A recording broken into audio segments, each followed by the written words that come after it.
talking about Family Guy. Specifically, I'm going to be talking about the dynamics between the Griffin family. The theoretical perspective I'll be using to explore the dynamics of the Griffin family is conflict theory. Conflict theory views the family as a mirror to inequalities in society, as well as a reinforcer of these social inequalities. The family is often riddled with power dynamics and struggles, remaining a difficult system that causes social change. The major topic I will discuss in my project is social class. Now, if you haven't heard of Family Guy, you probably live under a rock, but hey, I'm not gonna judge. Most people have seen or heard of Family Guy, but just in case you haven't, or you have, I'm gonna give you a refresher anyway, because so the Griffin family is a fictional family on the animated sitcom Family Guy, which was created by Seth MacFarlane.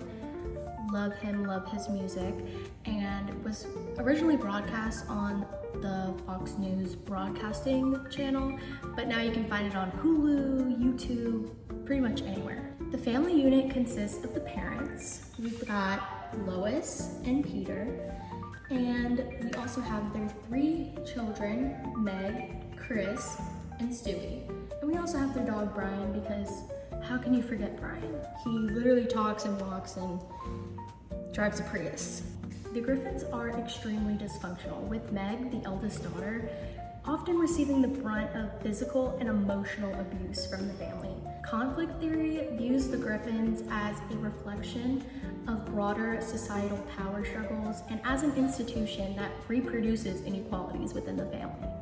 By examining the Griffins through this lens, focusing specifically on social class, we can see how their interactions, norms, and roles mirror class tensions in contemporary American society.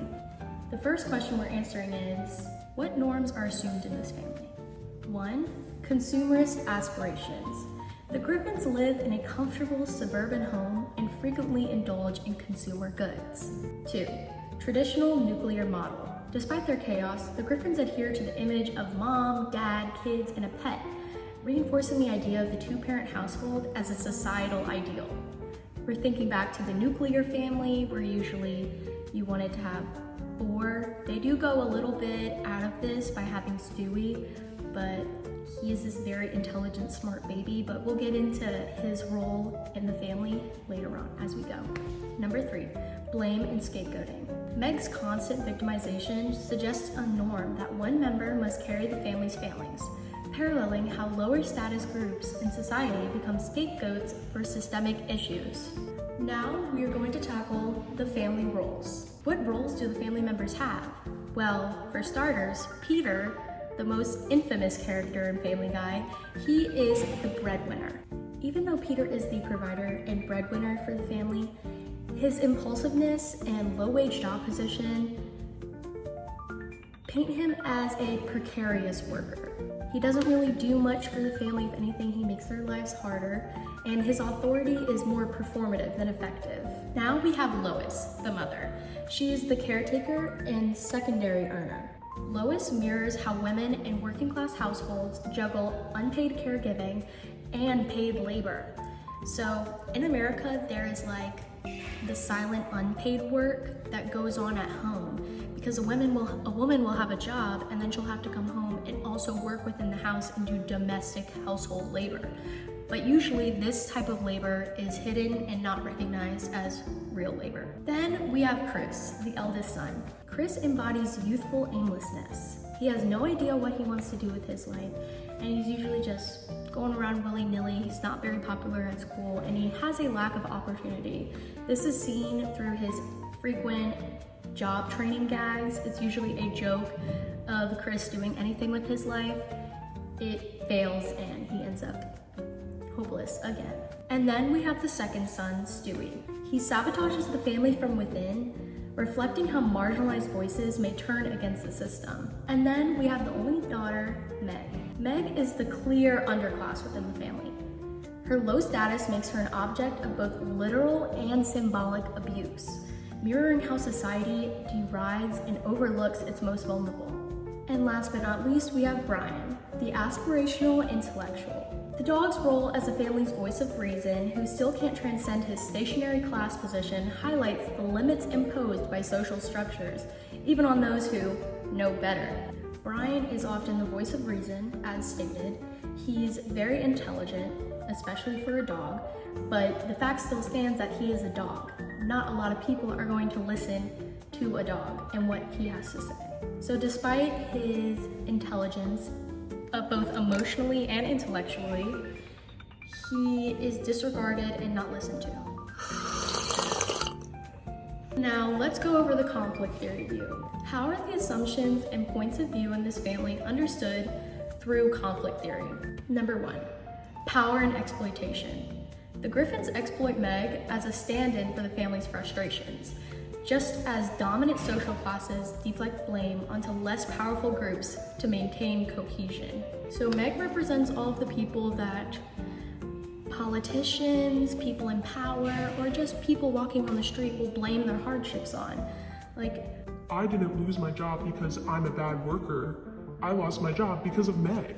Number 2, reproduction of inequality. Peter's low-paying job and Lois's side gigs ensure the family remains in the low middle class, showing how family institutions perpetuate class status across generations.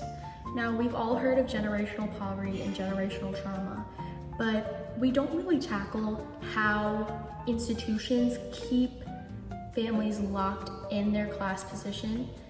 We have this idea of the American dream where you can rise up from anything and make a life for yourself no matter where you came from, when in actuality, it's really hard to do that if you don't have connections and money. Number 3, resistance and token acts. Occasional episodes where family members, especially Lois or Brian, challenge Peter's authority and in temporary upheaval, but ultimately reinforce the status quo, illustrating the futility of individual rebellion against class structures. Even though Peter is really a stand-in authority figure, he isn't really taken seriously within the household.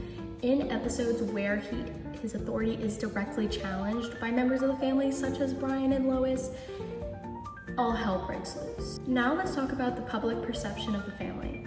What argument does the Griffins make about the public perceptions of family behavior and structures? Number 1, making the ideal satirical. By exaggerating dysfunction, Family Guy invites viewers to question the myth of harmonious nuclear family and to recognize the conflicts lurking beneath the surface of suburbia.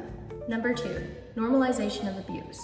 The show's comedic framing of Meg's mistreatment risks desensitizing audiences to real-world family violence, which is very prevalent in our world.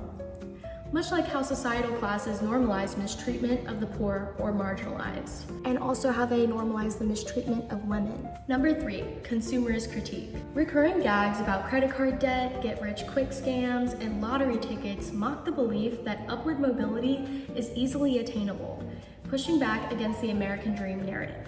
Now, what does this family say about our society? Through conflict theory's lens, the Griffin family becomes a caricature of the American working class. Precarity and frustration. Their financial instability and frequent brushes with poverty underscores systemic economic insecurity. Scapegoating and solidarity. Meg's role as the family pariah reveals how oppressed groups are often pitted against each other rather than uniting against structural inequalities and inequities. Superficial mobility. Occasional windfalls like inheritances or game show wins never stick. This highlights how systemic barriers such as education, social capital, discrimination limit genuine class mobility. To conclude this analysis, I have to say that analyzing the Griffin family through the conflict theory perspective and the prism of social class reveals how even a cartoon family can lay the bare dynamics of power, exploitation, and resistance that shape our real-world institutions.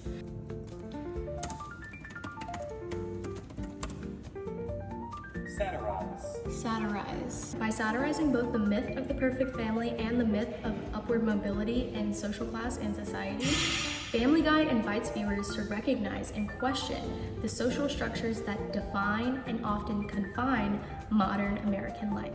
Thank you so much for watching, and I'll see you in the next one.